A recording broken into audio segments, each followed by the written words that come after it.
Desde os primeiros dias da humanidade, comer sempre foi essencial, mas nem sempre foi organizado. Imagine nossos ancestrais lá atrás, milhares de anos antes de qualquer civilização sofisticada.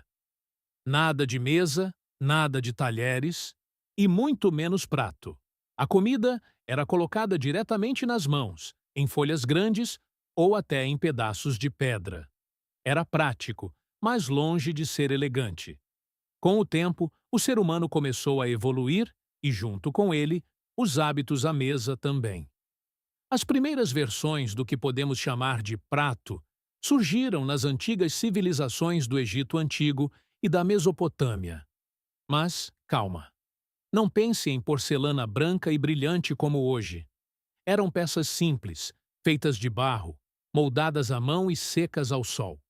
Serviam mais como recipientes coletivos do que individuais.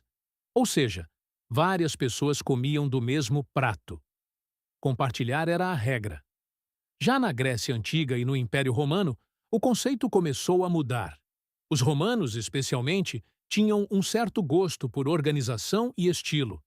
Eles usavam algo chamado trencher, basicamente uma fatia de pão duro usada como base para a comida. Sim, o prato era comestível. Depois da refeição, esse pão absorvia os sucos e podia ser comido ou dado aos mais necessitados. Nada se perdia. Durante a Idade Média, esse costume continuou por muito tempo. Pratos individuais ainda eram raros. Comer era um ato coletivo, e a ideia de higiene, bem, não era exatamente prioridade. Mas foi lá pelo século XV, na Europa, que tudo começou a mudar de verdade. Com o crescimento das cortes e da nobreza, especialmente na França e na Itália, surgiu a necessidade de mais refinamento à mesa. Foi aí que os pratos começaram a se tornar itens individuais, e mais bonitos também. A cerâmica evoluiu, surgiram técnicas de esmaltação, e os pratos passaram a ser verdadeiras obras de arte.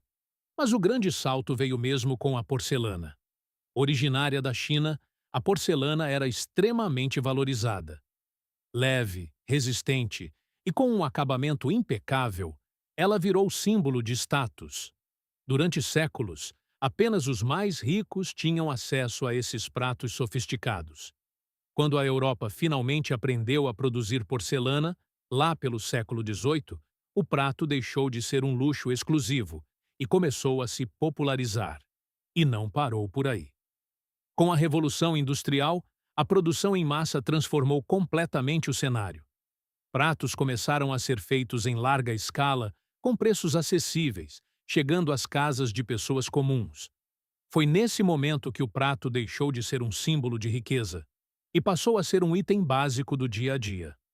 Hoje, ele está em toda parte. Vidro, plástico, cerâmica, porcelana, redondo, quadrado, fundo, raso, decorado ou minimalista. O prato evoluiu junto com a cultura, com a tecnologia e com o jeito que a gente se relaciona com a comida. E mais do que isso, ele se tornou parte das nossas histórias. É no prato que celebramos conquistas, reunimos a família, experimentamos sabores novos e até encontramos conforto em dias difíceis. Quem diria que algo tão comum teria uma trajetória tão rica, né? De folhas e pedras, a peças sofisticadas de design. O prato percorreu milhares de anos até chegar na sua mesa. E mesmo sendo tão simples, ele continua sendo essencial, silenciosamente presente em praticamente todos os momentos da nossa vida. E se você curtiu essa história e quer descobrir a origem de outras coisas do nosso dia a dia, já deixa o like, compartilha com alguém e se inscreve no canal Histórias de Coisas. Porque aqui, até as coisas mais simples têm histórias incríveis para contar. Afinal, curiosidade também é cultura.